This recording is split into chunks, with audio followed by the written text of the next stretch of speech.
Bonjour à vous et bienvenue sur Emoto. Aujourd'hui, nous sommes du côté d'Opel pour l'essai d'un tout nouveau modèle lancé récemment, le Mokka. Mais avant, nous évoquerons une autre grande nouveauté lancée dans le réseau d'AutoHaul, à savoir la nouvelle génération du Nissan Qashqai. Puis tout de suite, place à un rêve appelé à devenir une réalité avec l'Audi A6 e-tron Concept, étude de style préfigurant le futur break A6. C'est parti. Chez Audi, le break est une institution perpétuée au fil des ans et notamment à travers les différentes générations des déclinaisons break des Audi 80 et 100 auxquelles a succédé l'A6 Avant. La prochaine génération de ce modèle s'annonce des plus prometteuses, comme le laisse présager l'A6 Avant e-tron Concept, fraîchement dévoilé par la marque Osano. Premier atout de cette étude de style, son design spectaculaire avec une silhouette basse et très élancée, magnifiée par des surfaces lisses et une signature lumineuse sophistiquée. Personnalisable à souhait, l'éclairage est à lui seul un spectacle à part entière, avec une infinité d'animations graphiques assurées par une combinaison de technologies Digital Matrix LED et Digital OLED, que ce soit à l'avant ou à l'arrière. Si l'intérieur est conservé dans le plus grand secret, il en va autrement pour la partie technique, autre point fort de ce break de chasse. Et pour cause, ce véhicule s'anime de deux moteurs électriques alimentés par une puissante batterie de 100 kWh qui autorise jusqu'à 700 km d'autonomie. Mieux encore, un chargement rapide via une borne de 270 kW permet d'atteindre 300 km d'autonomie en seulement 10 minutes. Voilà pourquoi cette Audi est présentée comme une championne du stockage, une affirmation loin d'être usurpée, mais qui ne deviendra une réalité qu'à partir de 2024.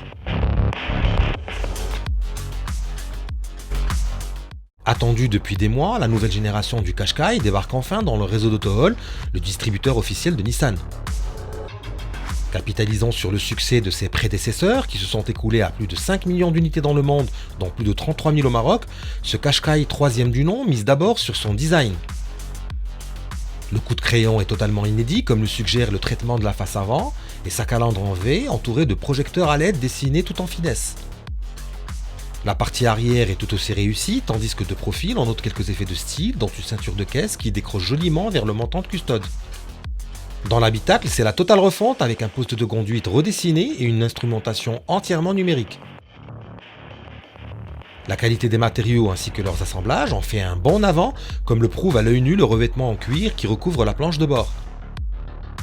Idem pour ce qui est des équipements, parmi lesquels on pourrait citer le chargeur à induction pour smartphone, le toit panoramique fixe occultable par un vélum, une installation audio signée Bose, ou encore un haillon à ouverture intelligente et donnant accès à un coffre de 504 litres.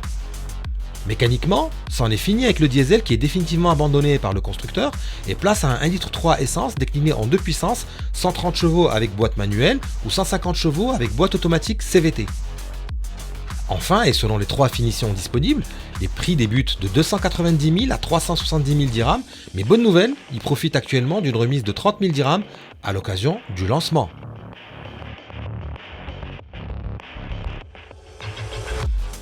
Alors dans la gamme Opel, le Mokka joue quasiment dans la même cour que le Crossland, mais il le fait différemment, avec un look décalé et plutôt très osé.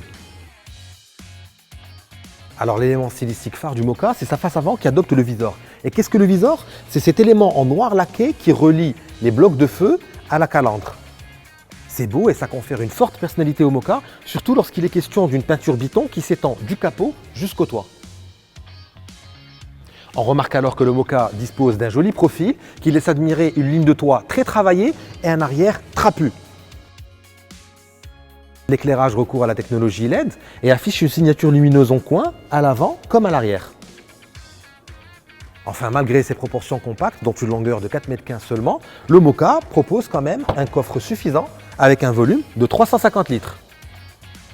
Alors ce côté audacieux et branché, le Mokka le cultive aussi à son bord, où l'on remarque un poste de conduite dernier cri avec une double dalle numérique. Et pour cela, il faut opter au moins pour le second niveau, la GS Line, alors que notre modèle d'essai dispose de la finition GS Line Plus qui offre un équipement encore plus fourni. Cet équipement comprend notamment l'accès et le démarrage main libre, la clim automatique, la caméra de recul avec radar avant et arrière, une jolie sellerie mixte, les rétro-rabattables électriquement, les jantes alu de 17 pouces, le chargeur à induction ou encore, et rare dans ce segment, un régulateur de vitesse adaptatif. Grâce aux commandes électriques du frein de parking et de la boîte de vitesse, l'espace est plus dégagé entre les places avant. C'est plus convivial et c'est plus pratique. Alors au Maroc, le Moka donne le choix entre un 1,5 litre diesel de 110 chevaux et ce 1,2 litre essence de 130 chevaux qui est notre modèle d'essai et qui a l'avantage d'offrir une boîte automatique à 8 rapports de surcroît. Et justement, grâce à son 8e rapport, cette transmission autorise au Moka un appétit modéré et Opel parle d'une consommation mixte de 4,8 litres au 100 km.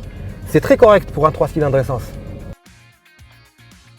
S'il y a bien un mot qui me vient à l'esprit après ces premiers tours de roue, c'est bien celui de dynamisme, surtout lorsqu'on enclenche ici le mode sport.